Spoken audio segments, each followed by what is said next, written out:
right, everyone, welcome back to another episode of I Can Do This All Day. I'm Dan, the part-time Avenger. That is Mark, the resident Jedi.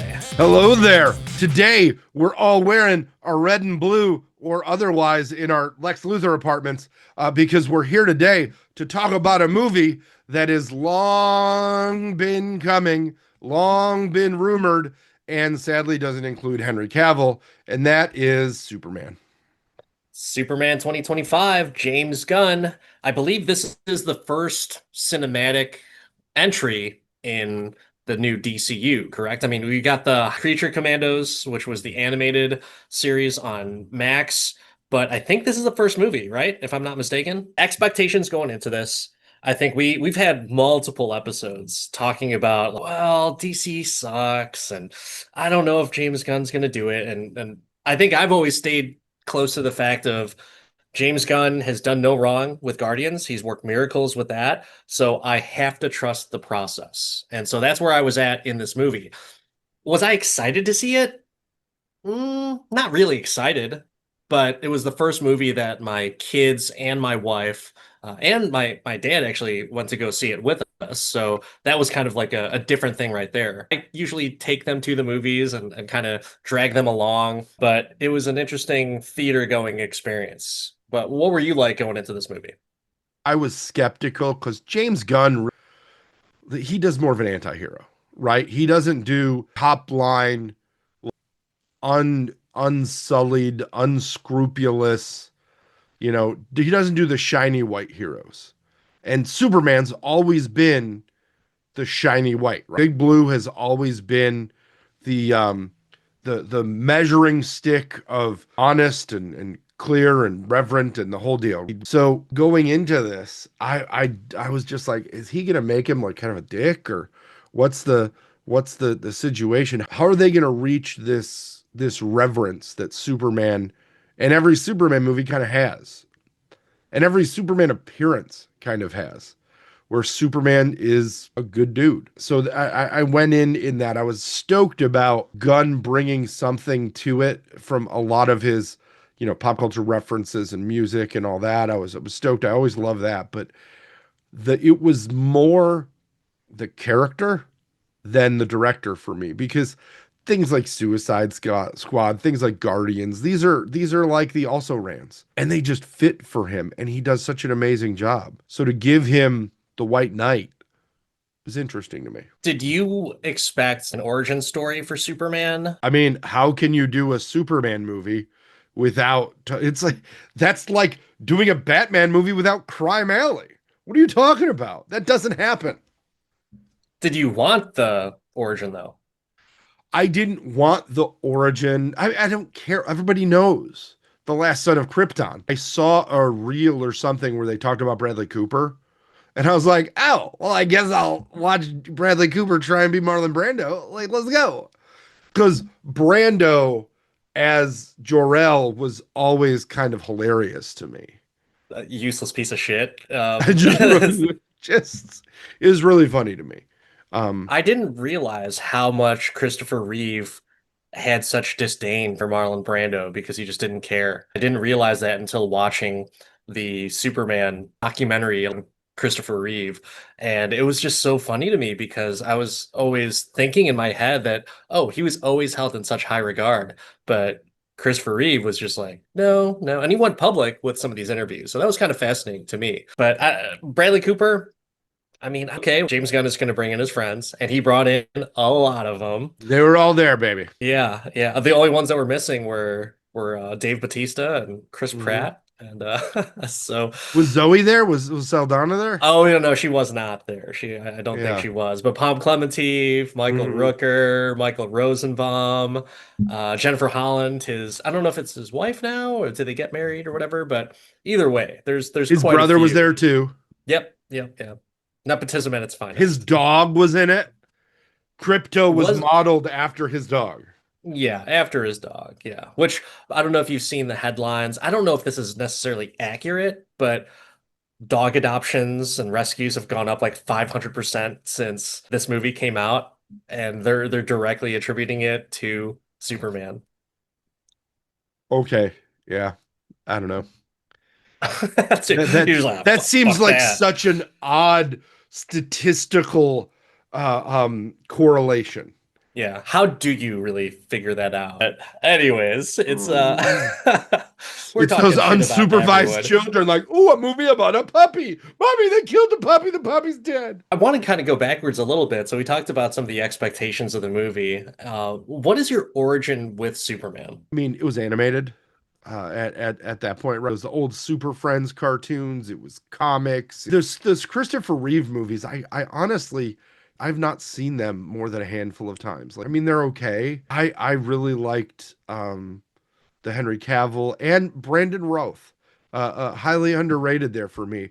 And probably the coolest Lex Luthor is Kevin Spacey because like he's crazy and creepy as Lex Luthor, and then just Life imitates pulls art. it right through, man. They pulled that yarn, connected that thread, and it was right there. But also the cartoon that was kind of mirroring Batman the animated series, Superman the animated series, which is like prime alpha level Superman. And who can forget the greatest N64 game of all time, Superman 64?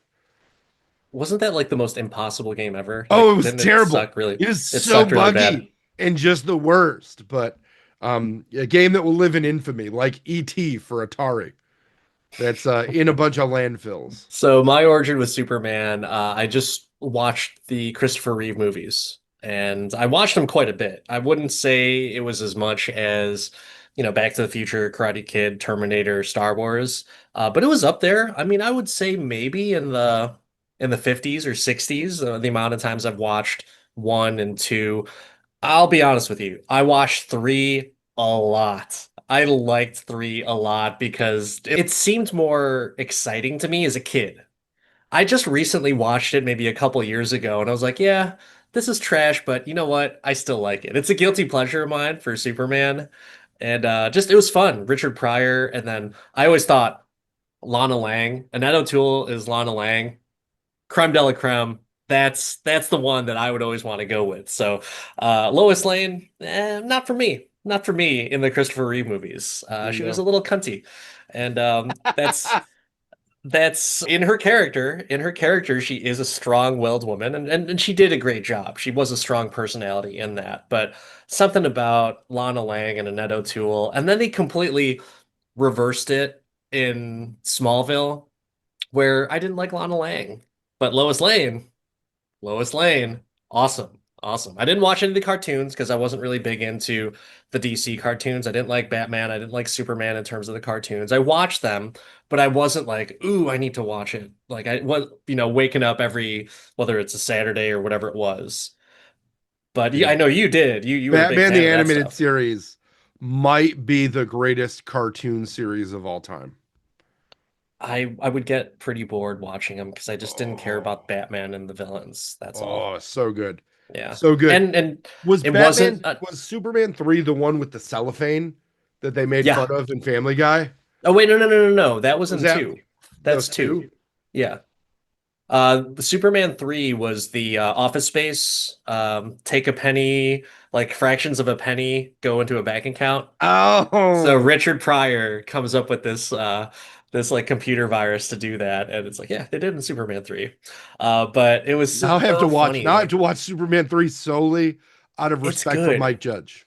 I like it. It's so much fun, and the cool thing about it is you got Christopher Reeve playing dual Superman, if you will. So he turns bad. And it's a really cool Superman versus Clark Kent fight.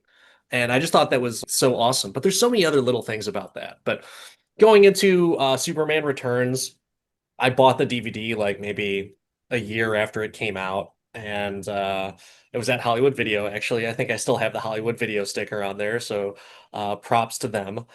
But I was never really into it, but I really liked Man of Steel. Henry Cavill and Man of Steel.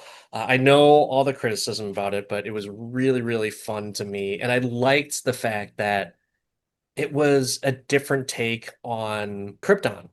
Seeing Krypton and Russell Crowe as his dad, that was badass. I thought that was so cool. And the fact that like got these mythical creatures and Krypton. Like this is the first time you've ever seen it in the movies. Obviously, when it comes to all the Superman up to date, my favorite was Henry Cavill.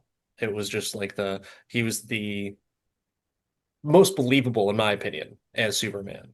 He played the part. It wasn't written well, but he played the part, and I liked it. And it was just the best of the DCEU. And with the exception of Wonder Woman, but then, can you say that Wonder Woman was better than Superman in the DCEU? Because it kind of went, you know, it definitely got shot down in this Wonder Woman 84. So I don't know. What are your thoughts on that? Which part? Wonder Woman 84 or Man of Steel? Man of Steel, but or both, M- whatever. Man of Steel had the absolute best Jonathan Kent ever, in my opinion. Oh, really? Kevin fucking Costner? Hell yes. But the stay there while I die and get ravaged by this tornado. That was very boomer of him, right? Don't show off. Just be quiet. Yeah. Just don't make a fuss. So I'm actually playing devil's advocate there because there's so much hate on that. Because could Clark have saved him? Absolutely. But I like that. I like the fact that he said like, no, don't just stay there. That to me was kind of touching. That he cared so much about his son, and he knew that people would hunt him, fear him, and it would just be very bad for Clark if he did show his powers. And he was right. Look what fucking happened in Batman v Superman. He was just treated very, very poorly, and the public perception was I in the mean, if it dumps. wasn't for Martha, who knows what happened? Yeah. My favorite Ma Kens, that's for sure. That's what that definitely in Man of Steel and going Mm. forward. But who doesn't love a little Diane Lane? But yeah, that was kind of my origin. So going into this, I wasn't super excited. I was skeptical about Cornsweat because I'd only seen him in an A24 movie. I can't remember if it was with Mia Is that really his Goth. name? Corn Sweat? Yeah, Cornsweat. That's amazing. Not corn sweat, but Corin sweat. You said it, I didn't. You pronounced it. I just agreed with it. Yeah, corn sweat. David Corn sweat. You know what I did Is like that, about David Corenswet was did you say his corn sweat? did you say are you saying Pam or Pan? I don't even know. We're done talking about Man of Steel. We're not talking about Pam anymore. Pan, nope, different actress. Different actress, Dan. How dare you? I think I know. I can figure this all out with the whole corn sweat thing. The E is silent. Oh, Yeah. well, my favorite DC thing I've seen is his approach to showing somebody the Star Wars movies. He said you Oh, go yeah. 4, 5, 1, 2, 3, 6, and I'm like, this guy fucking gets it. He's a nerd, and I like that. It's cool to see him. Just like Cavill's a nerd too. He's Warhammer Oh, fucking 40,000, whatever. Cavill is next level. No, he is. I've got to think that well, no, wasn't he like Fat Cavill or something when he was little, when he was younger? Yes. Like he Yes. How talked to dare Russell you? Crowe about that, How dare you? and Gosh. then he's like, "Well, I'm just gonna get fucking yoked and be Superman. Who's the nerd now, British boy bitches?" Um, but yeah, no, having nerds play superheroes is amazing. Let's be honest. It's great. We've talked a little bit about the build up to everything. Anything else that you had for expectations going into the movie before we go into the plot? Um, I was hoping they had some reverence for the OG stuff. Like I didn't watch the previews for this. And they didn't do a lot of like theater previews for it that I can remember as I've been like, as my AMC Stubs membership has been getting some mileage lately. I haven't seen nearly as many of these previews or any as much as I can fucking sing you the Fantastic Four song and summarize like three-quarters of the movie from the trailers you see in theaters. Um, so I was honestly like, I really hope they do they give reverence to what has come before. They got somebody that has enough physical Christopher Reeve resemblance ish to like they better use the John Williams music. Is all I was thinking because leave it to somebody like leave it to this director, leave it to somebody like James Gunn to do his own thing with music from start to finish. I wouldn't put it past him. But that was probably the only thing that I was like about because I didn't even try and see what villains were in it. Like I've said on this podcast many times, especially with DC movies, I try and raw dog them because then I can appreciate them for what they are and the zero expectation that I have going in. You heard it here first, folks. Mark, no protection. He uses no protection when going into these. He Raw just dog them. And you know what? You know what that brings me, Dan? Just it enhances the feeling and brings me joy. sometimes itchiness. But I want to ask you a question, Mark, because when it comes to the plot of the movie, sure, we can go down Wikipedia, but I think everyone wants to hear your version of the plot. Oh, okay. So first off, I want to say it's so funny that it's such a surprise question to you, Yeah. that we Yeah, do it this is. It every is. It episode. is. Well, I again I try and raw dog these podcasts just like I do movies. Um I never pre-think about my plot summary and I try and give them dead off the top of the head because I think they're funnier that way. Like I take notes during the movie, I do all that, but for the plot, hmm. So here you go. A man that is super has non-Man of Steel problems that are emotional, that are woman driven, and that on top of his special android used enemy friend makes him face the man in the mirror, and he comes out on top. Okay, I'm gonna have to say that that plot is not accurate and very confusing. But who's the android enemy? Well, I was referencing how Lex Luthor basically was playing Battleship with the Superman clone to fight him. Okay, not an android, but okay, I'll give it that to you. I mean, he was in a big tin can for most of the movie. Okay, so that is the plot. I'll be honest with you. I was a little bit stunned with the plot. I'm not saying that's a bad thing. I just didn't know where the movie was going. I like that opening scene though, where I don't know, was it 3 million years ago or something like that, metahumans, whatever that number is, but it's three Yeah. generations, three whatever. 3 minutes ago, Superman got his ass whooped by the Hammer of Baravia, and so then he just like crashes down. So I was like, oh, that's funny. That's like a James Gunn thing. So I was happy with that. I mean, have we ever really seen Super other than in BVS? Have we ever really seen Superman bleed his own blood? That when kryptonite is not involved? Yeah. And Superman 2. You Superman 3 as well. act I like I think watched Superman 1 those, as but I well. haven't seen those in probably a decade. Like that was like the worst question. Like, have we ever seen it? Please, yeah, yeah, we have. I think in every movie that we've seen it.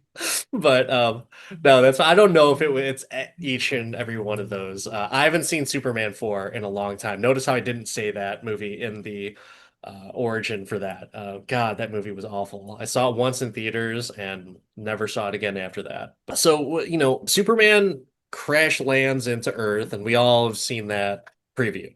Like, okay, cool. We're going right into the thick of things. When do we rewind and scale it back? But I think they did it very clever, when the superbots, which make no sense as to why they're there. Unless you read the comics, I'm assuming they're in the comics. Maybe are they? I don't Yeah, know. no, there's multiple levels of Kryptonian technology that Superman acquired to build his Fortress of Solitude. Right, right, right. But it's not like they don't explain that in the movie. They So don't like need if to. you're going raw dog into this as if, you've never seen a Superman movie ever before, you'd be like, I mean, I know about Superman and I was just like, why are these things here? I saw it in the preview, but I thought they'd, give it a little bit more reasoning as to why. And I guess they're all just self-healing. They all fix themselves somehow, or I guess. But that's just not a flaw. but I think could be a critique for me on that.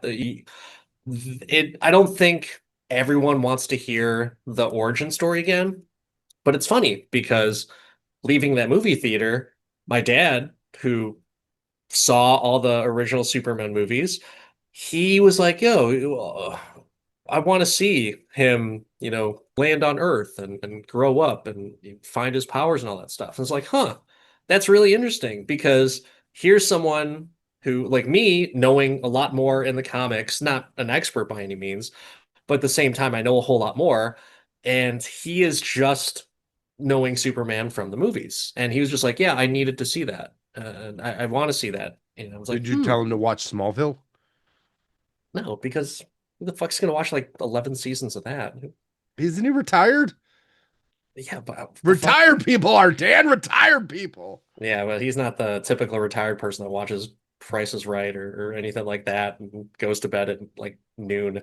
So yeah, he's very active, very golfing like almost every day. So yeah, that's him. It was interesting to hear his opinion on that because my boys said they liked it, my wife said they liked it, and then my dad's like, yeah, it was okay. And I was like, very interesting. And it's cool to hear those different opinions in person, right? Like we can always hear those opinions out on the internet. And I think a lot of those are really embellished and elaborated on. And it's either hate, hate, hate, hate, hate, or it's the best thing in the world. There's no in between. That's unless you're listening to this podcast. And in many cases, it goes all over the place multiple You get the times full because spectrum multiple times. the hypocrisy is strong with this podcast. I think that, there's good reason for that. And I think that I mentioned it earlier. You expect Superman to be like the White Knight franchise and character. And I think in this movie, they humanized him so much to both a good level of realisticness. Like if you're giving kids the message that everybody struggles, even Superman, with interpersonal relationships, with self-doubt, with why he does things, like that's great. That's a solid message. I don't think it's too woke. I think it's real. I disagree a lot with the whole woke thing.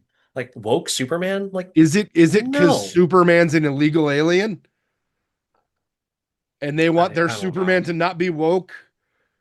I don't know. It's if it was woke, it would be super person. Yeah. That's what it would be. Yeah. So that's just my Yeah. opinion. Yeah. No, for sure. Super shit. Super shit was hilarious to me. That oh my God, his sensitivity to what he's being ridiculed on social media about that's pretty funny.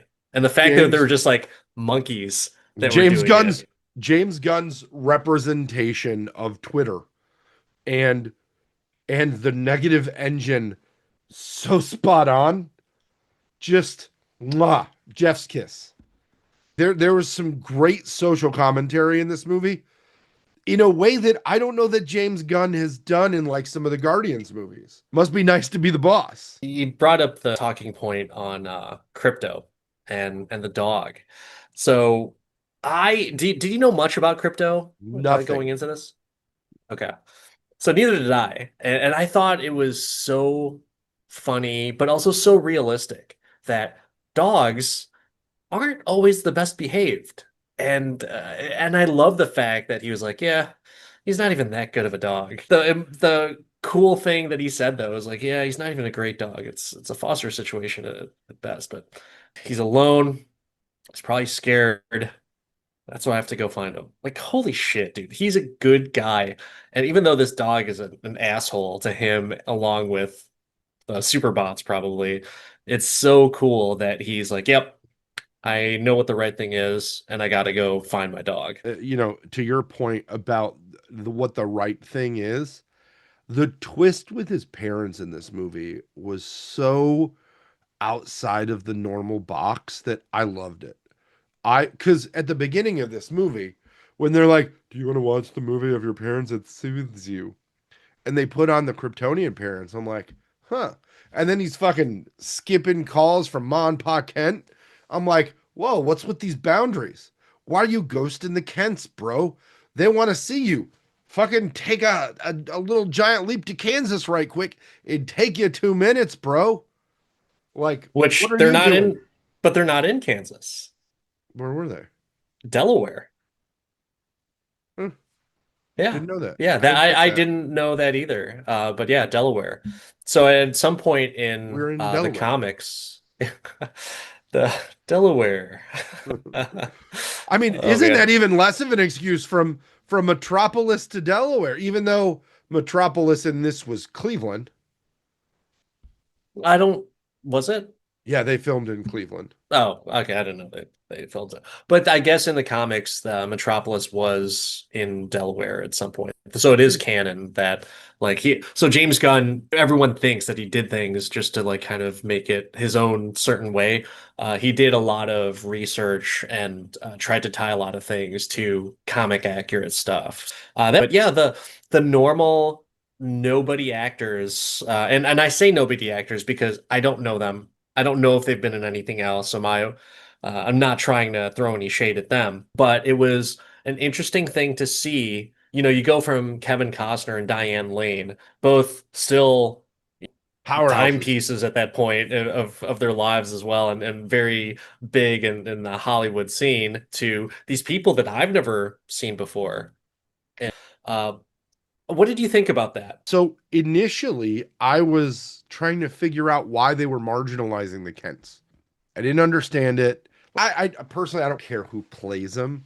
The fact that Pa Kent was less of like a farmer build, right? Like less, I don't know. Did he was older. He was definitely older than Kevin Costner was. But I didn't hate the actors. I was just like, why are they marginalizing the Kents? Like, what is going on here? Why? Just why?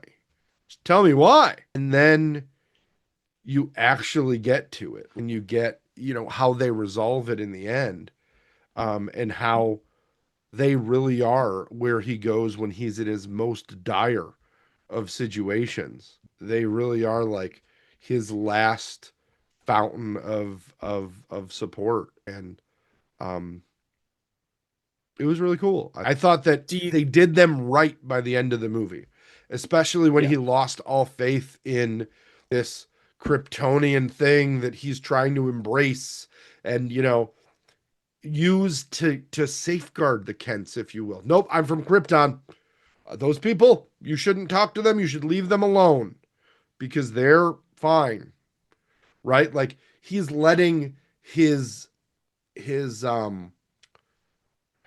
lineage or his parentage, his biology be the buffer to keep the other people safe because there's no other Kryptonians for them to talk about. Um, I mean, until the end, we see the drunk Kryptonian. I thought it was really cool the way that they worked it in the end, and the way that they made Ma Kent kind of the strong one, and Pa Kent like the caring, like non-violent father, the one that would have taught him to be more less aggressive, more reserved, take the punishment, don't dish it out. Completely the opposite, it turns out, of Bradley Brando, who wanted him to spread his seed and take over the world as the last son of Krypton. Let us fuck. Right? That's That's it. That's what he said. And his oh my mom was God. like, yeah, get those Earth bitches. I was like, Yeah. what is going on here? If all else fails, just fuck them. That's what they say. Oh my They wanted him gosh. to raw dog Earth, bro. Yeah, yeah. And he could have done it fast. He could have done it Oh, fast. Faster than the faster speeding than bullet, speeding that's for bullet. sure. Ah, Uh, we gotta love it. Gotta love it. But yeah, it was interesting to see that twist too, because when Lex, and we're kind of jumping all over the place, but spoiler alert, everyone, just so you know, we're talking about Superman. Spoiler alerts. We had some people on YouTube a little bit upset on some previous episodes where we talked about some stuff. Whoa, like no spoiler alert here? Like, okay, sorry. But I'm glad that you got spoiled by us, because what better podcast to spoil you than us? So, but anyways, uh, What are your thoughts You there? don't click on a podcast about something brand new and not expect spoilers. Like Yeah. Well, get in off my in lawn. Get in off their my lawn, defense, snowflakes. it was something to the effect that they wrote in the comments of with a lame ass vanilla title and no spoiler warning. Do better or like something like that or not very professional. And you know what I said is like, I'm sorry, we're not No. professional. Did you see any of the podcasts? We're not professional at all. Yeah. But we're sorry. We're sorry that we didn't put spoiler alert for you. Dan's So sorry. Dan is sorry. I'm not. yeah. Yeah, but that's the hypocrisy is strong with this one because I didn't give a fuck. So, but I will be polite to people. So Man, that's the real punk rock. I'm That's the gonna real tell punk the rock. audience something and take full ownership for the reason why there was no spoiler alert at the top of the episode. I'm gonna pull back the curtain a little bit on our little show here.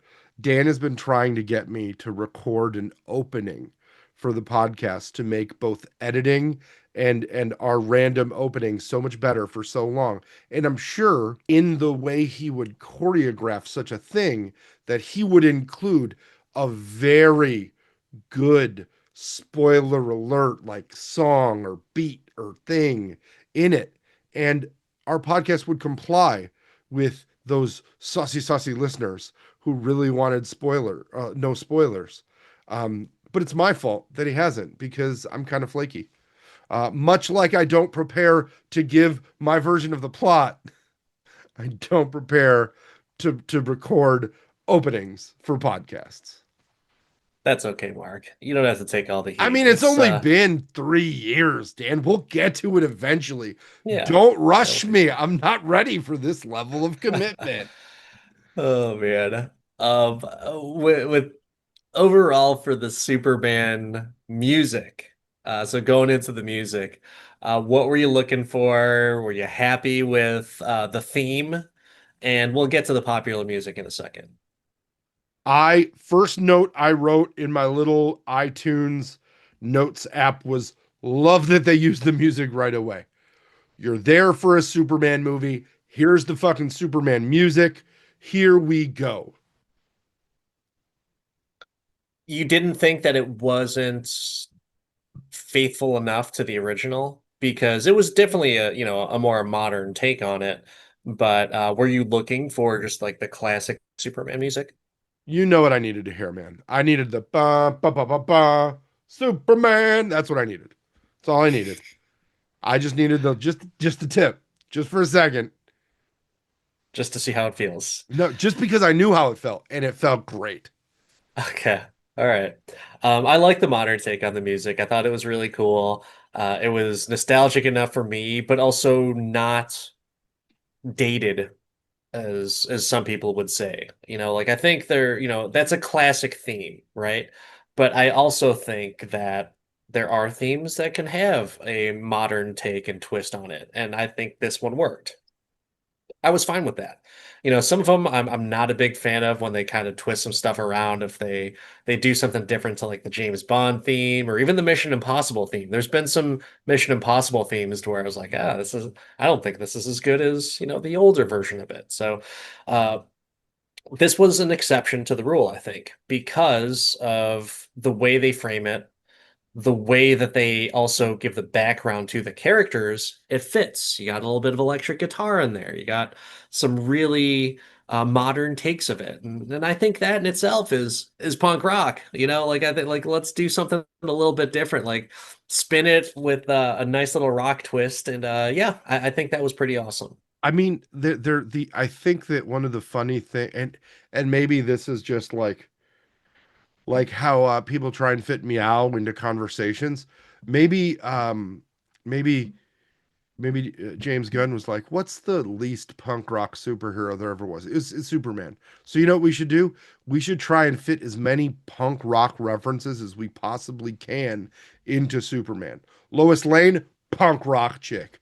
Superman's favorite band as a kid, punk rock. Fake punk rock. The Mighty Crab Joys. What a terrible name for like come on, but in general, like they tried to fit in as much punk rock as possible. And then they flipped it on its head and made Jimmy Olsen a player. Fuck yeah. That I was was like, great. I was like, what the hell happened to good old G Shucks Jimmy Olsen that he's got chicks in his phone with the name of Mute? I was so pissed we didn't see her toes. I'm not Yeah. a toe guy. I'm not out here trying to be on only feet. But I was like, James Gunn, how could you not? You could have had somebody work up some horrendous feet for this chick. You could have had Elijah Wood walk in with his hobbit toes, like in I his love the hands, not his fact. actual feet. But they couldn't do it. They didn't give me what I wanted. That's that Martha'd me, buddy. That was it. I'm like, the opportunity was here, man. And it was close because they kind of almost zoomed in on her feet and they were open toe shoes that she was They wearing at the very were. end. I mean, at the So, end, she's sitting there with open-toed shoes, dangling her feet, well, less than ground to face from Jimmy Olsen. I'm like, they're gonna do it. Here comes the money shot. No money shot. yeah. Eve Tessmacher, not an original comic book character, but was introduced in the original Superman movies. And I thought they played her pretty well, doing the whole obnoxious selfie thing. And the fact that there's this important information in the back of those selfies, I thought was genius. But the fact that she also was one of those people that were just obsessed with Jimmy Olsen. He must be swinging a hammer. He is the Pete Davidson of Metropolis, apparently. Oh Nobody my God. understands it, but it works. It's pretty funny, but I love that Tessmacher said, "You said my feet look like someone spilled shrimp cocktail over it." I was like, "Oh my God, that's like a good I'm like, accurate." show me the shrimp cocktail feet, man. Come on. That was hilarious. It was a very funny line, They and I used like all that the actor. CGI budget to turn James Gunn's dog white and make it Krypto. They had no more shrimp cocktail budget. So, what did you think of just like the characters overall? So, were you okay with obviously Jimmy being like the Shawn Michaels sexy boy, if you will? I did not. I was like, oh, but then it just worked and I got over it. Like I like the sarcasm bit and the Jimmy's gonna score. Um, so mm, like not hating, not whatever. Um, I thought the bits with they did with Perry and the team from the Daily Planet was funny. I don't know who the sports writer was supposed to represent, and I I forget think that. just the comic book character. I don't know the people. So that was the thing that was it didn't bother me. I just didn't know and I didn't appreciate it as much as probably someone who would have because I Yeah, that's believe they're all true. representative of the comics. I'm not aware of a Steve Lombard, but again, I haven't read the Superman comics. I read the Death of Superman. That was super cool, but I don't remember him being in that. I will say that the way that they did um, the press in this was great. The fact that Michael Ian Black was the Tucker Carlson of this universe just worked for me in a very deep talk soupy way. Okay. All Do right. you agree? You disagree? That didn't stand out to I you? it didn't stand out to me. No. Mm. I thought that it was just like another type of media that would, of course, support Lex Luthor. So we've seen it before, so it didn't wow me. And obviously, like, yep, I recognized him. Like, oh, well, that's interesting, but I wasn't like, oh God, this is so cool. Like it's not. I was more. I was more surprised when I saw Gil Hicks as a news anchor in Dogma, I think it was, or whatever it was. And so yeah, not I wasn't marred by it. It just wasn't a standout moment for me. Very much like some of the other characters, like Perry White. I was actually kind of disappointed that Perry White wasn't a little bit more in there from the story perspective because I really liked Perry White in the original Superman movies. I thought that was a strong, forceful character. And I don't know. I felt like it could have been a bigger piece of the puzzle for this, but I kind of understand as to why. The dynamic between everyone was cool. It was almost just like the guardians of the Daily Planet. Like all of them are just there. Let's get all these people, all different ethnicities and backgrounds and personalities, and let's just put them on the spaceship now. Like It they're all coming together. And so I'm like, I don't know. it That didn't was impress me all that much. it was the Ravagers newspaper, but you got to think that print is almost a dead media, so they're not going to get these great characters. And Perry's just there to catch a paycheck until they sell to News Corp and they shut down the paper anyway. So it's okay. So we've talked about Superman. We've talked very little about Lois Lane. But before we go into a little bit more in depth with that stuff, what about the antagonist of Nicholas Hoult as Lex Luthor? What were your thoughts? I was just glad he was better than uh than fucking Michael Cera Light. yeah, Zuckerberg, yeah. That he was better than the social network. That's all I needed. It was just like, oh, thank goodness. I was like, it's really funny that somebody that played such a big Marvel role multiple times is now playing a really big DC role. And normally, I guess that my perception of Lex Luthor as a non-Smallville watcher was that he's an older figure. I've never been like a fan of the young um Lex Luthor. But now that we have like semi-real life supervillains in the real world, he's very Elon. So I dug that a little bit. And In what I ways? think what In what ways? Is it like Elon? he just seems to Just do rich? things. He just seems to do things because he's like, oh, I opened a black hole because it was obviously the most logical thing to do, and I could travel faster everywhere in these tunnels. That I'm just he made the boring company, but without having to dig any holes. He Yes. made the Hyperloop, but it just isn't really a safe Hyperloop. But the intensity that he brought to the role, I think, is the thing I really loved about Kevin Spacey in the role, like the maniacal, crazy, constant perfectionism is the thing that drives somebody to be that kind of off their rocker, if you will, and only have a vision for the world that is their vision, as opposed to being able to take the world for what it is and try and bring everything together. Is more of a no, it has to be this way. This guy's not fair. I thought he played the part of desperate, controlling freak, just perfect to a T. Mm-hmm. And you could see the emotion there. I thought that was pretty awesome, and he's such an asshole to everyone. Just the him knocking off his little pen holder, and Just all the over and employees just over like, again. yeah, yeah. It was It's just great. like, yeah, okay, he is just like one of those egotistical pricks. I definitely hated him. Like he was doing things really for no reason. But the scene that I think got everyone was when he gets Molly, the food truck guy or the hot dog cart guy. It just pops them. Yeah, yeah, it was just cold-blooded. Rick James, cold-blooded, pop him in the face, and Rick that's James. where um Metamorpho, is that what the guy's name is? The guy that can mimic the Yeah. different elements and everything like that. I thought that was such a very powerful scene because like, oh yeah, all right. Lex Luthor is a piece of shit. He just murdered someone in cold blood, and you know what he did? He's just like, well, that happened a lot quicker than I thought it would. I guess I better go get someone else. Like, what kind of sick fuck would do that? Like seriously, and that's what he is, and so it makes him more evil. Like I didn't necessarily think Gene Hackman was evil. I thought he was cartoony.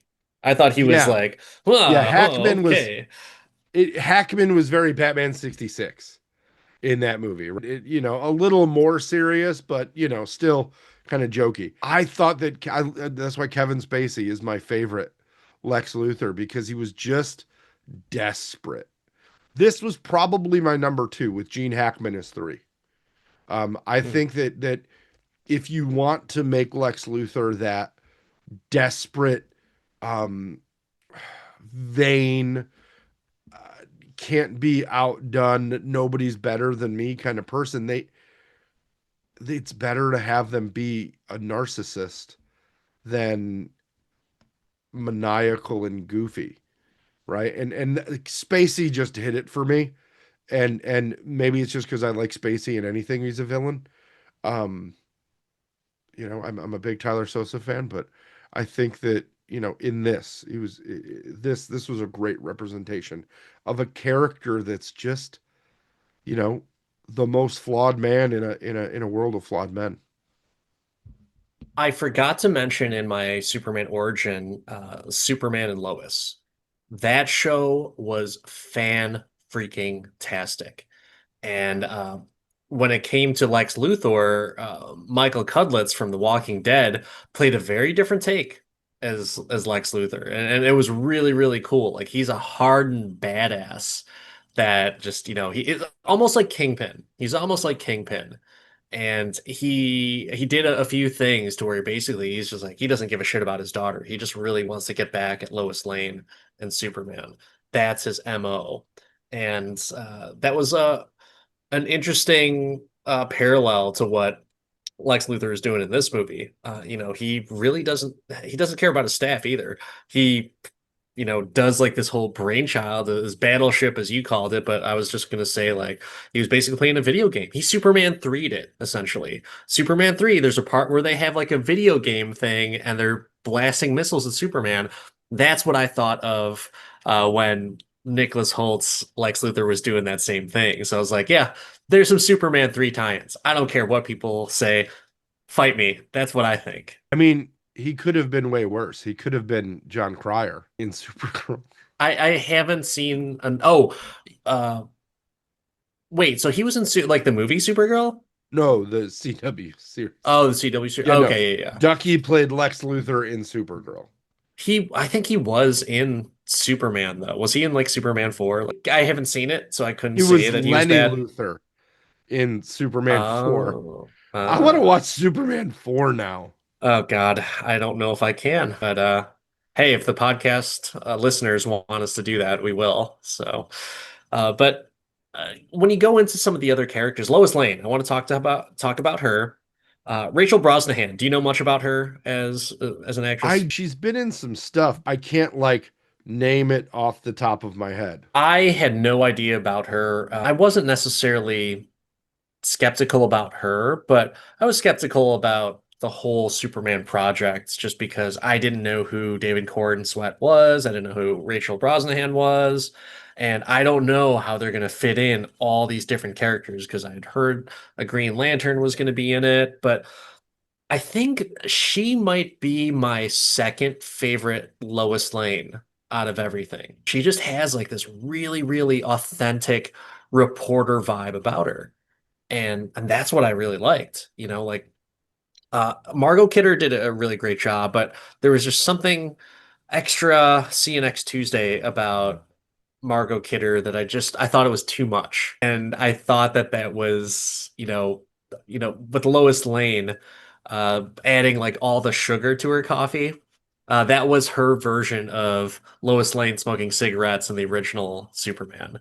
And the Hmm. fact that she just like put a preposterous like Pepsi amount of sugar in her coffee was just ridiculous. She's like, I'm a rock star. I do this type of shit. Like that's why it's so funny to me. That whole interview with Superman in her apartment was awesome. Like that was like a hard pressed how a reporter or a journalist you would think would act today and how they do act today is they put the screws to people. And she was doing that to Clark and he wasn't ready for it.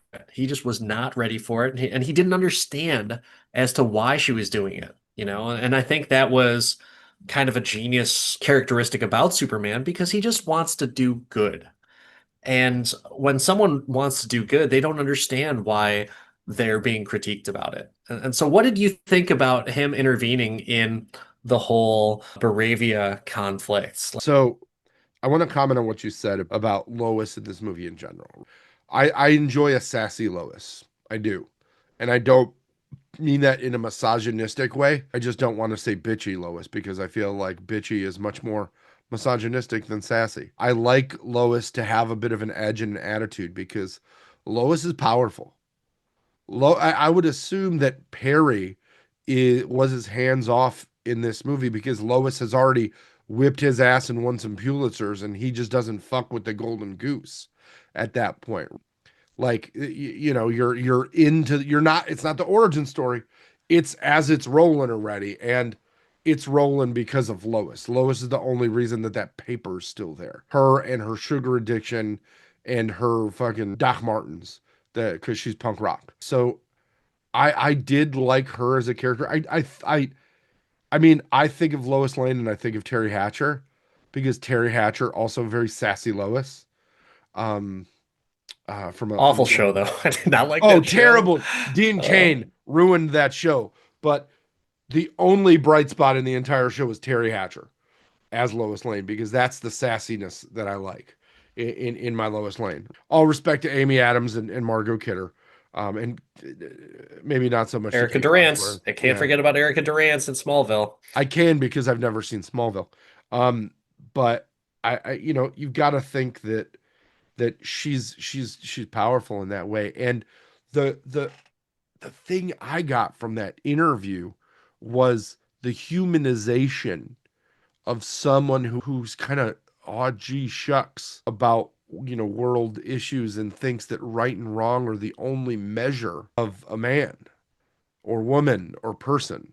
It's are people going to die or are they not? That's the right and wrong, not the deeper political, long term, short term, echoey impact that it could have. And that's where I think this movie gave Superman more depth than maybe he had when we were young, like the George Reeves and the early Christopher Reeve Superman was just I did the right thing. And you didn't think about the politics of it. And you didn't think about, warring factions in the Middle East and who's done what right, wrong, whatever. Now you did. They gave you your crazy dictator guy and they gave you, so much that was like, well, they're allies of the United States. But Superman, though he wears red, white, and blue, or red and blue, doesn't work for the US. He works for humanity. Which is why I thought it was important that they gave him the Fortress of Solitude in Antarctica and they gave that as his home base because that decentralized him from being a servant of the US and it gives you that Zarkovia Accords feeling of what would really happen if there were metahumans in the world. How would we stop their affiliation with governments? So it does give Superman the white knight of I'm not affiliated with your government. I'm affiliated with people not dying. But that has effects in other ways that right and wrong are never black and white. And I thought that bringing that to light in a movie where black and white, right and wrong, not in a movie, in a franchise where black and white, right and wrong have always been the colors that you paint with was refreshing and also disappointing from what I may have expected. You assume you're going to go to a Superman movie and you're going to be like, oh, good. I'm just going to see a movie about right and wrong. It's going to be simple. There's not going to be spy politics in it like Mission Impossible. I'm not going to have to think about the needs of the many outweigh the needs of the few or the one. Do I have to do that? He's just going to do what's right and wrong and everybody's going to be happy about it. It was not the case. And I think that that's what set this movie, this Superman film apart so much from maybe what we kind of glean from the character in smaller contextual pieces. I gave you a lot of thoughts. What are Yeah. your thoughts on my thoughts? I like the goodness of, and maybe, his simplistic mind. Maybe that's just what it is. His simplistic mind of like good, bad, This the Superman. You're They saying that the do good. Delaware school systems aren't doing him any No, favors? it's not that. It's just I don't think that Superman should be super smart. I don't think he should be super strong. I don't think he should be super everything. And I think that gives some realistic flaws in him. And they do that in the cartoons very well. They point out in some of the DC cartoons that Superman, yeah, you don't just need Superman because he has a flaw, and Batman points it out. Like, Clark, yeah, you really are too good of a person, and sometimes you do things or you don't do things that you should do, even though it's might not be the easy thing to do. And so I like that they brought that into it because now I think they have a better shot at building a universe that could be successful, very much like Marvel was. And I think when you have someone who has a moral compass, who has all the abilities, but doesn't necessarily use them all to its fullest capability because he has, in Lex Luthor's mind, a flaw of being human. It is a flaw, but at the same time, at the end of that movie, it is his greatest strength because that's what he believes. Not everyone's going to believe that in the DCU, I bet. And when you take a look at the Justice Gang, and we'll get to them in a second, but the Justice Gang, they are corporate greed. They're the boys, essentially, but just not at that real hardcore murder level. And I think that's what I like about having some of those real life kind of contradictions and debates, between him and Lois, but also same thing with the way that the public perceives him as super shit, like, hey man, you fucked up. They even point that out, just very similar to how Man of Steel, they fucking wrecked Metropolis and Smallville and every fucking place around him and Gotham and everything like that too. So it's very interesting that they even did just a little bit of nods of that. Like, yeah, there was like $20 million of damage when Superman got his ass kicked by the Hammer of Baravia. And so it's interesting to hear that type of stuff, but they don't dwell on it. They make it known, they don't dwell on it.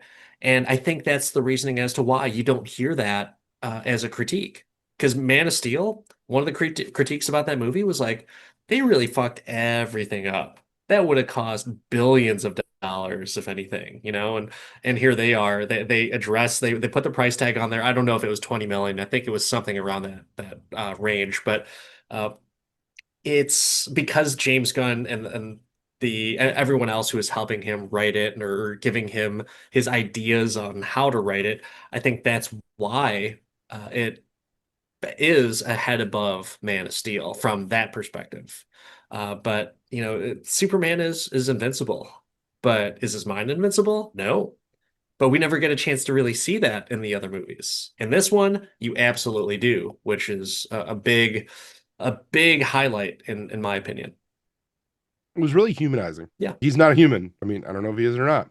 He's Kryptonian, but it was really humanizing for the character to see him go through struggles that everybody goes through. I like a hero that is like untouchable, where it's like, yep, Mhm. no one can fuck with that guy. However, there's something about Superman because he's been so untouchable for like the longest time. It's kind of nice to see like, he can get taken down by a few pegs with some psychological warfare, something as simple as that. He was even taken down. I'll be or maybe this is a hot take of it, but he suffered like three defeats in that movie. One was from the Hammer of Baravia or Ultraman, two from Lex Luthor, and then three from Lois Lane. She used psychological warfare against Superman so effectively, and she did it masterfully. She wasn't trying to do it vindictively. She was trying to do it to make a point and try and say like, "Hey, Clark, you're a little naive. This stuff is real. These questions are real. This is what people think. So here's your weakness." And so yeah, she took him down. So I like that as Lois Lane as a character, even though she didn't beat him physically. She totally did a little Triple H and played a cerebral assassin game and took him down for sure. You like that? You like that WWE? That Yeah. was that was deep. That was a deep cut. That's what stood out to me, um, and made this a different Superman movie. And immediately after watching it, it left me with a: do I like that or do I not like that? Am I a fan of Superman being fallible, or do I like my infallible, white bread Superman? Um, is that what I want or is that not what I want? And I couldn't tell you, but I think that it was really interesting. for sure. But you want to talk about really interesting? Let's talk about the Justice Gang. Good God. All right. So wait, what do you know about the Justice Gang? Nothing. Nothing. I don't even. I They must watched Super exist. Friends back in the day. The Justice Gang must exist in the comics somewhere. But yeah, so they're a corporate sponsored superhero team with Guy Gardner, the Green Lantern, or one of the Green Lanterns.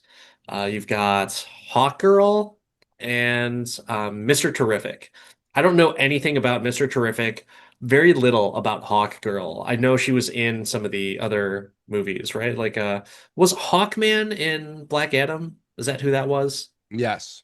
Okay. So Hawk Girl, I guess they're like I think they were in another one of those TV shows like DC Legends of Tomorrow, I think, maybe. But I knew nothing about Mr. Terrific, but I did know Eddie Gathegi from X-Men First Class. He was Darwin, the one guy that shouldn't die, died in that movie. So this was kind of cool to see him as like a superhero resurgence or a rebirth, if you will, in the DC universe. So the Justice Gang, to give you the comics background on it, there is no comics background on it. It was Oh, solely created for this movie. that's Um, cool. I like that then. I like it even better that that's the case. yeah, it shares some similarities to the Justice League International based on their approach and stuff. But yeah, the Justice Gang piece. I mean, you know they're going to change the name. They joked about having to change the name the whole time. They're at the Hall of Justice. Like, you know where it's gonna go eventually. It's like James Gunn saying, "Oh no, I don't know what this is." Like, you know where it's gonna go. But I thought it was cool. I will say that I don't think I've ever disliked Nathan Fillion so much in a movie. Really? Oh my God, I thought it was hilarious. Like it was funny, but it was like I want to slap you in the face funny.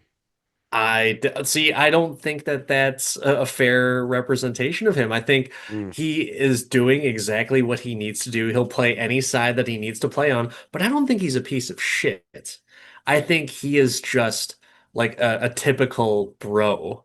I think that's kind of what he is. He's bro Gardner, in my opinion. And you know what? That's funny to me, and I don't think that's a bad guy. I just think that like he may do some bad things and he might be an asshole, but at the same time, like it's just it's comical. He can do no wrong, and I think the Guy Gardner comic accurate haircut was hilarious, and the fact that Lois calls it out is even better. Yeah, the haircut was bad. The So haircut bad. was so bad. I didn't think that I would like Mr. Terrific as much as I did, but by the end, he was by far um, my favorite Justice Gang member. He was cool. I think I wasn't in love with him as much as like everyone else is. Like the internet just thinks like Mr. Terrific is the best person out there since I don't know Drax. Like that. It seems like he stole the show. And granted, I do like Eddie Gathegi as an actor. You may have recognized him, Mark, in a movie that we watched for the podcast, but he was Laurent in Twilight. So if he looked familiar, that's No, probably why you no. liked him. Um, So I was the thing that my brain went to was is is James Gunn making a Rick and Morty reference with the giant T on this man's face? Is that's what's happening? It wasn't, but I just thought it was funny. did you really understand his powers or Hawkgirl's powers? Hawk Girl was a screamer and she had wings. Apparently, there's more to it than that. Apparently, she's like, I don't know, that she has like some type of uh, not prehistoric, but like some type of like ancient power from something. And I don't really know what it is because I'm not a big DC fan and I didn't really pay attention to Legends of Tomorrow. But that was something where like, yeah, okay, I didn't I didn't get enough of her. She Well, was she's fine.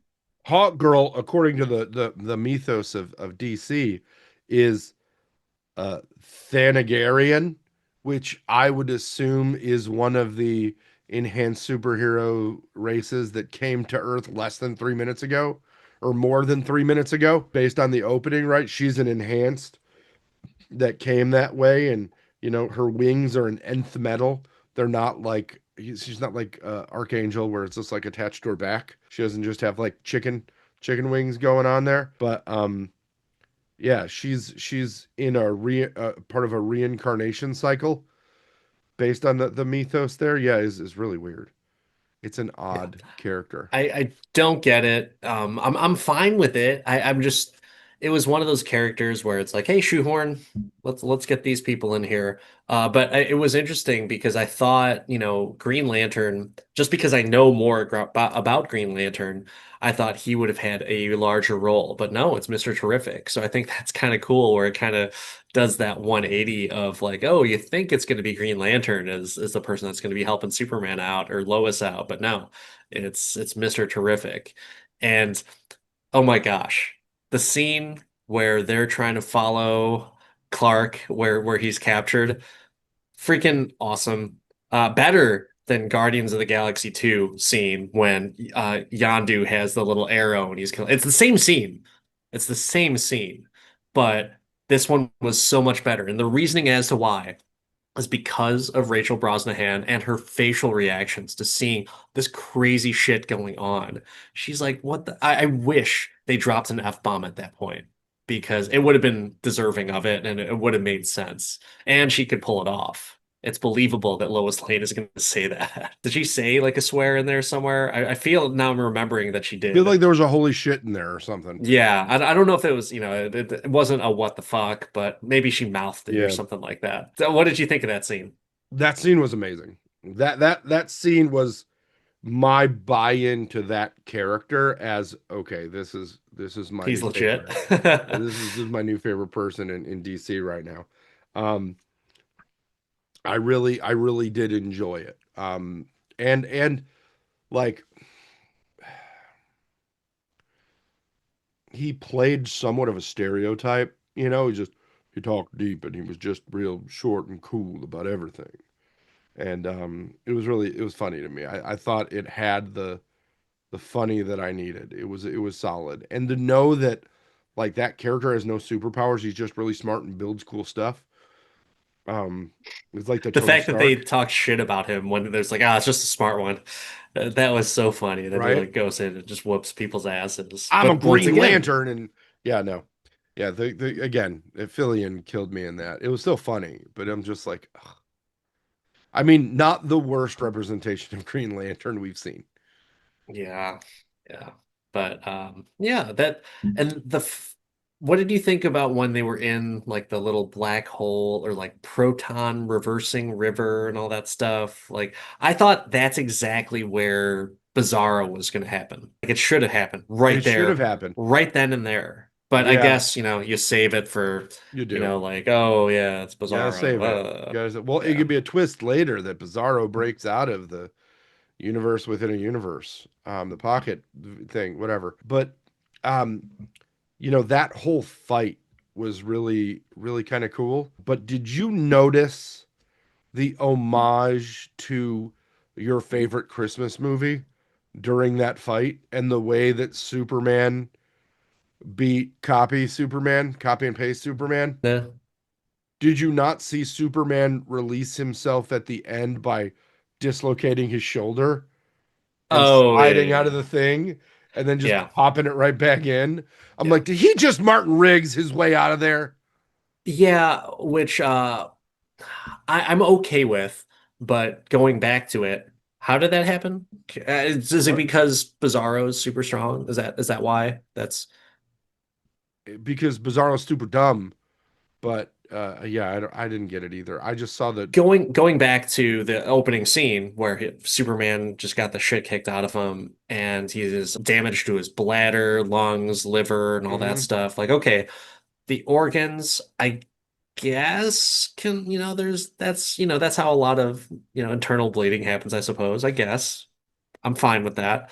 But then Mhm. the dislocating the shoulder, like I thought that guy's like fucking Wolverine essentially. Like how is his shoulder broken or I dislocated and I stuff like can't that? ask questions, Dan.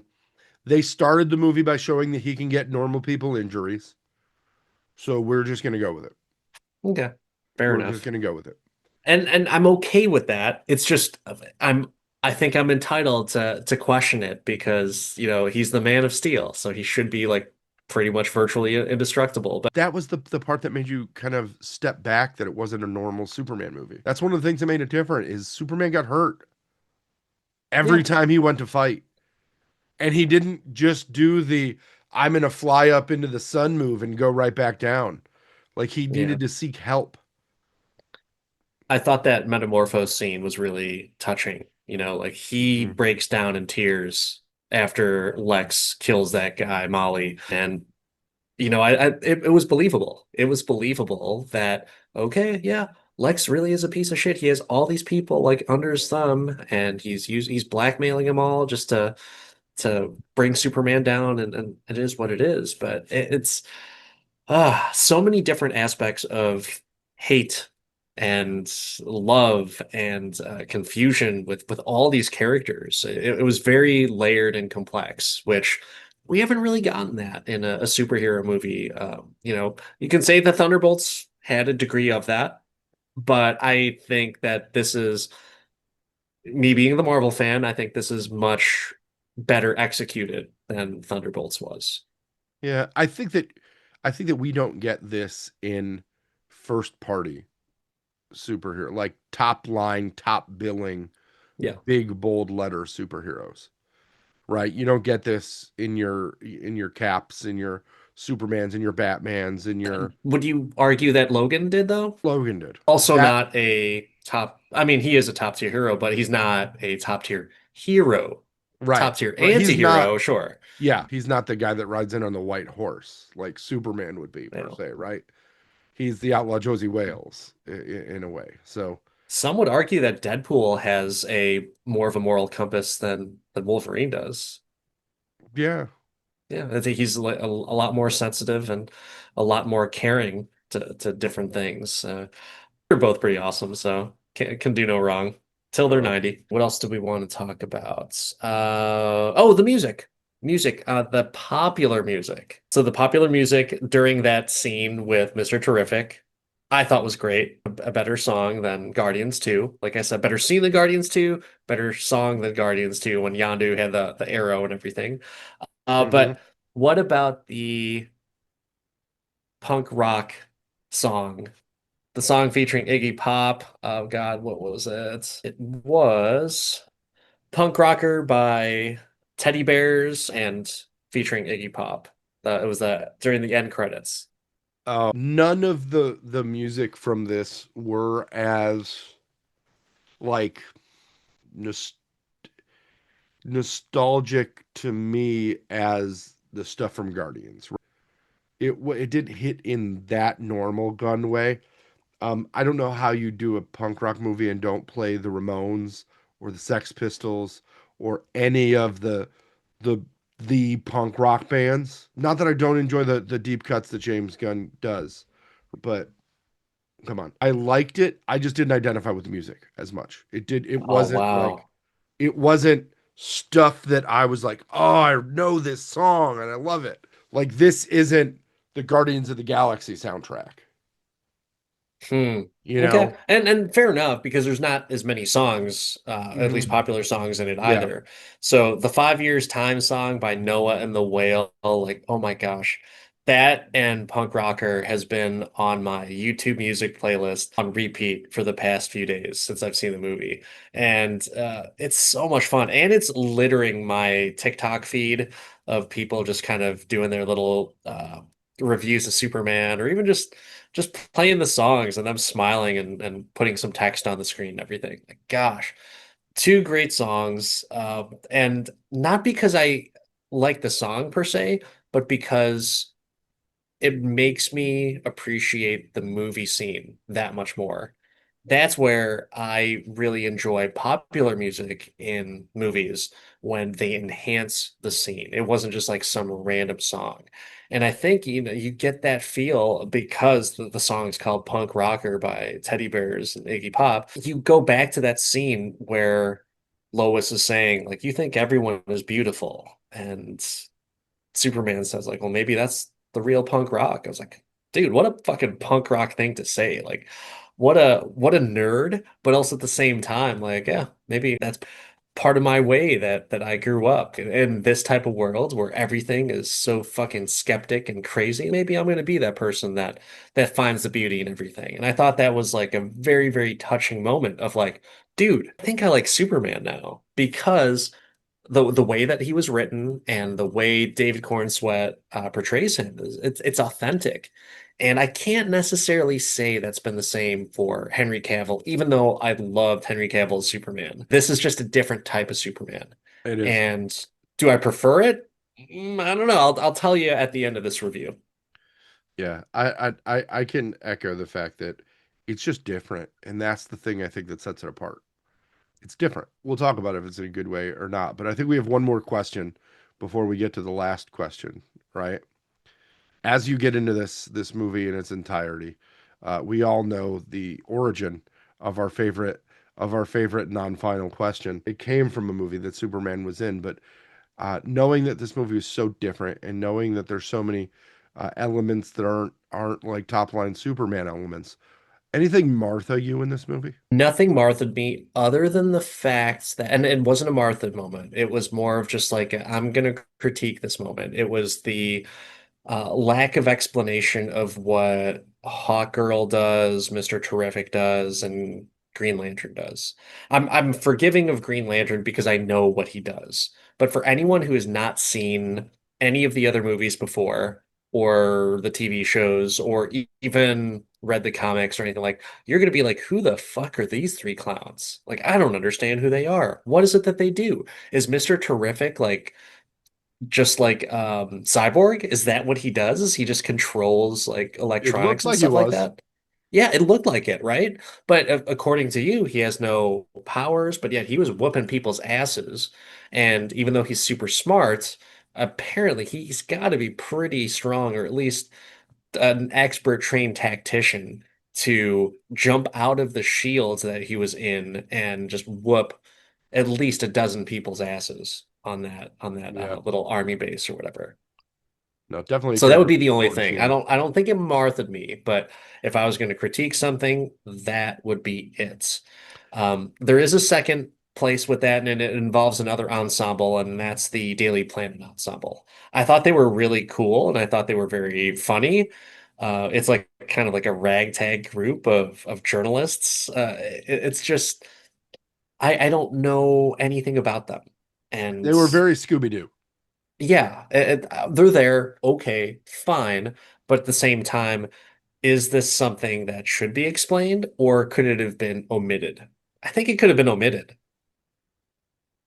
Mm. You What had to about get you? you had to get my boy from Hackers in this movie, and I loved that.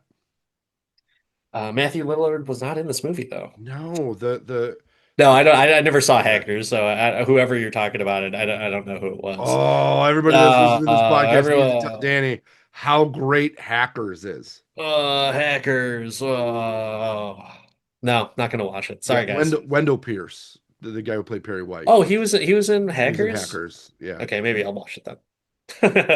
Yeah, right. Uh-huh. Um, so I was Marthaed by this movie, but it took a long time. It took a long, long time. It took till the after credit scene, the second Mm. after credit scene for me to be Marthaed, because James Gunn left the most obvious and best joke possible on the table and didn't put it in. So at the end of the movie, Mr. Terrific had realigned everything and Superman's looking at the building and Mr. Terrific's there and he's like, man, it's not really, it's not really, it's not perfect. And and he's like, I always complained. He walked away in a gruff, and Superman yelled back, "Oh no, it looks fine." What an opportunity for him to say, "No, no, no, it looks terrific." Oh, it would have been so good. I don't know. That's So good. Just for an after credit scene in a James Gunn movie, perfect. but they did that in Spider-Man. They did that in Spider-Man No Way Home, where Tobey Maguire is telling You're amazing. Andrew, yeah, I you're amazing. love that. That was such a great nod. and it was done before. Oh, shut So up. you shouldn't get Martha on something that Marvel already did. That's my opinion on that. Marvel already put James Gunn in front of a franchise to save it, too. Then you should be Martha. You should be Martha that James Gunn did a Superman movie. No, So no. that there you go. Hypocrisy is strong with this one in this podcast. Always is. Always is. Oh man. All right, so let's go down to that final question. It's that time, Mark. When it comes to Superman with David Corenswet, Rachel Brosnahan, Nicholas Hoult, and a whole bunch of other people, can you do this all day? I've seen it once. I'll watch it again. Um, I'm not the biggest Superman guy, so I don't know that this will be a regular rotation movie, but it will be. I will think of it fondly. So I'm gonna say yes. Am I gonna watch it as much as I watched the first Guardians movie? No. To give me all of the positive feels, no. But it was probably the best DC movie I've seen in at least a decade. Oof, rough, rough. What do you mean Well, I rough? mean, I wouldn't What do you say mean it's rough? with okay. I mean, I think it is probably so you're talking about like Wonder Woman as well? What year did Wonder Woman come out? I don't know, but it wasn't 10 years ago. I don't Mm, think it was. It wasn't 10 years almost. It ago. came out in 2017. Yeah. So we're damn close. And that movie was pretty great, except that she needed a man to handle everything. Like, mm.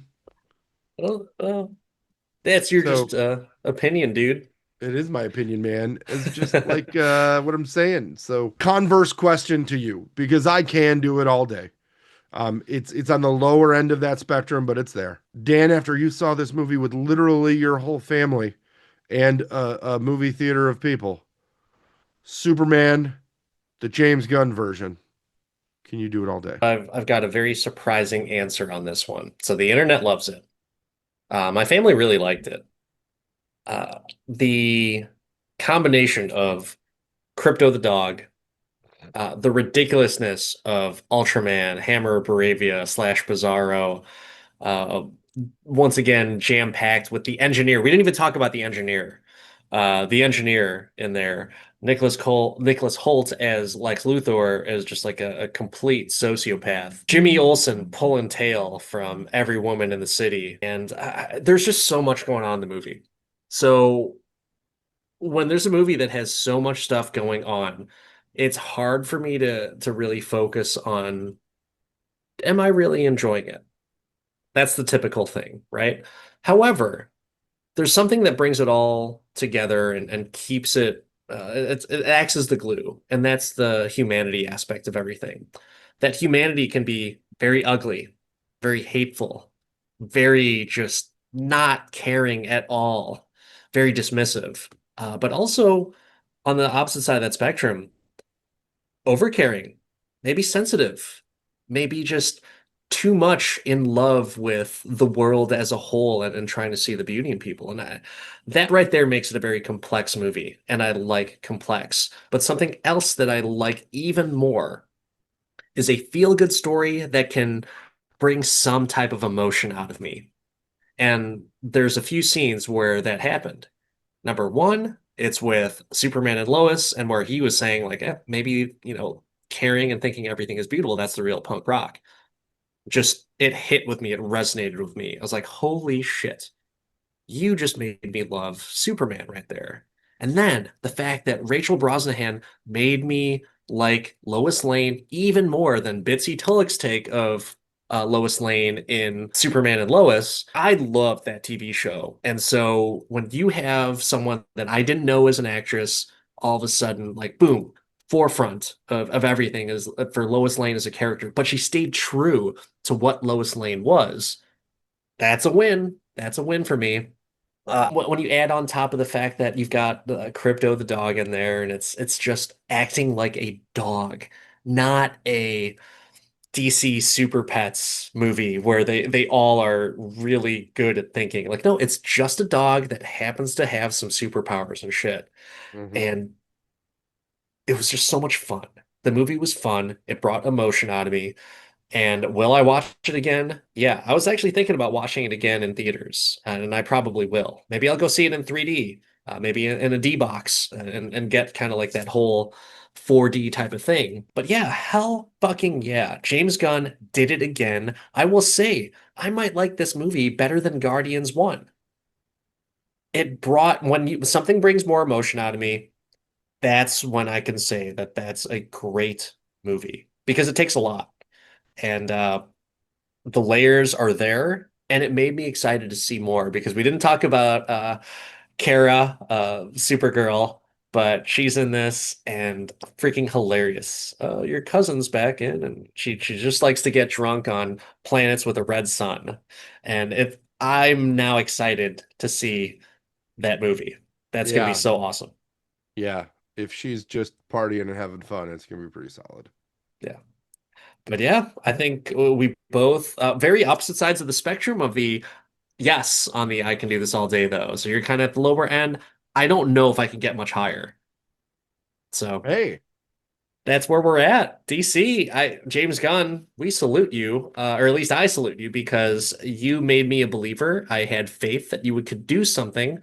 I wasn't 100% sure, but I had faith that you could, and that's why this is a great podcast and a great movie, is because we get to talk and banter about this shit, and it goes back and forth all over the place.